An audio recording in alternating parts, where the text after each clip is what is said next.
In this edition of the Week in Numbers, we shall talk about 5 key numbers or data points from the past week. Moodys downgraded India's sovereign rating. Global rating agency Moodys has downgraded India's sovereign bond rating to Baa3. Baa3 is the lowest investment grade. Moodys, which is generally very optimistic about India, has downgraded India's sovereign rating for the first time in last 22 years.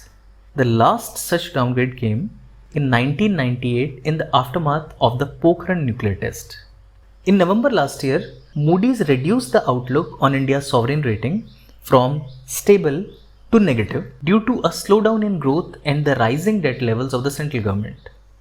In the latest announcement, Moodys has lowered India's bond rating to Baa3 while maintaining the negative outlook that highlights the downside risk to Indian economy and financial system.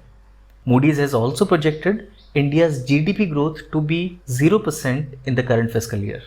This lowering of the rating from Baa2 to Baa3 brings Moodys in line with the other two main rating agencies in the world, that is Standard & Poor's and Fitch, both of which have given India a bond rating of BBB-, which is their own version of lowest investment grade.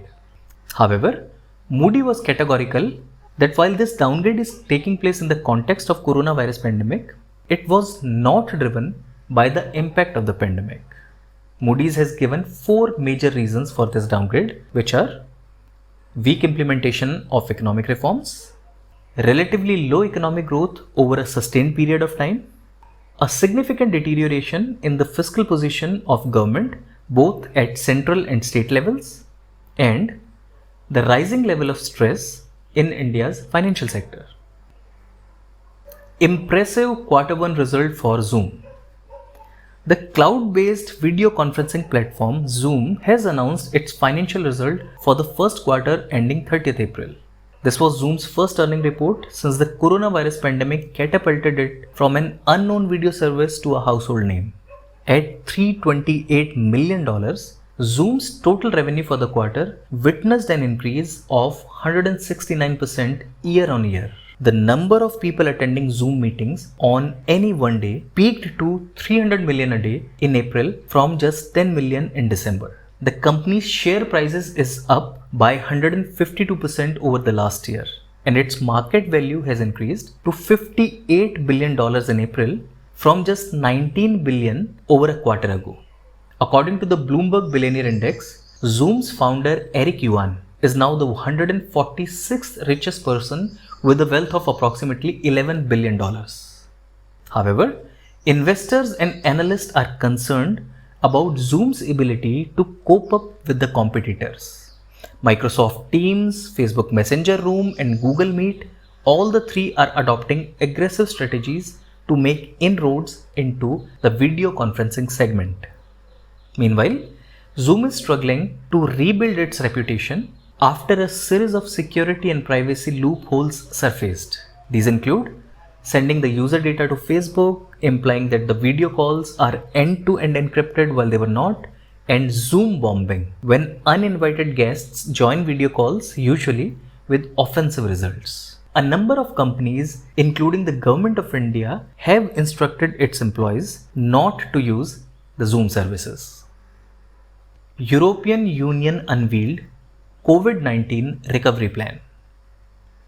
The European Commission has proposed a 750 billion euros or $826 billion worth of recovery fund to help European economy through the deep recession induced by the coronavirus pandemic. Europe is very severely hit by the virus. Approximately 2 lakh people have died so far and economy is in complete freeze. The 750 billion euros would be split into 2 parts of 500 billion euros as grants and 250 billion euros as loans. The grants will be to all countries based on their recovery needs. So Italy would get the highest or the biggest slice of this grant, while Spain getting the second biggest. Grants mean that this money would be free with no repayment demanded. Also, it won't be counted towards the national debt levels. The second portion of 250 billion euros would be made available in the form of loans to the member countries that apply for them. The loan would come with stricter conditions, a repayment plan, and it would be added to country's debt load. However, the recovery plan faces resistance from the four North European countries, namely Austria, Denmark, Netherlands, and Sweden. This group of countries, informally called as the Frugal Four, is reluctant to give money as grants. They have insisted on a loans-only recovery plan. This opposition by Frugal Four can hold up the entire project, as the recovery plan would need the approval of all 27 member countries of European Union. If approved, this would be the biggest stimulus package in the history of Europe, much bigger than the ones proposed after Second World War and after the global financial crisis of 2008 in May 2020. Atmospheric carbon dioxide levels hit a record high in the month of May.